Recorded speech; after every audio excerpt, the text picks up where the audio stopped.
দেখুন বন্ধুরা, আজকে আমি ভূতনাথ মাছের টক করে নিলাম।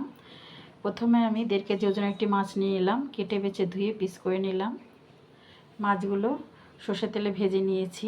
এদিকে কড়াইতে আমি সর্ষের তেল দিয়ে দিলাম, গোটা জিরা, একটু সরিষা দিয়ে দিয়েছি। ফোড়নটা ফুটে উঠলে একটি কচি কাঁকরোল কেটে দিলাম। আপনারা ভেন্ডি কিংবা অন্য কোনো সবজি দিয়ে করতে পারেন।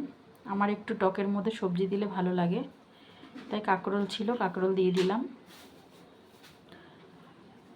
এবার আমি এর মধ্যে তেঁতুলগুলা জল দিয়ে দিলাম। এর মধ্যে নুন, মিষ্টি, হলুদ দিয়ে দিয়েছি। পুরো উপকরণটা ফুটে উঠলে এর মধ্যে মাছের পিসগুলো দিয়ে দিলাম। দিয়ে সম্পূর্ণ উপকরণগুলো ফুটিয়ে নিলাম। এবার আমি নাবিয়ে নিলাম একটি বাটির মধ্যে। নাবিয়ে একটু কাঁচা তেল দিয়ে পরিবেশন করলাম। খুব সুন্দর একটি রান্না, আপনারা অবশ্যই রান্নাটা করে খাবেন, খুব ভালো লাগবে। আমার চ্যানেলের পাশে থাকবেন, সবাই সুস্থ থাকবেন। অসংখ্য ধন্যবাদ সম্পূর্ণ ভিডিও দেখবার জন্য।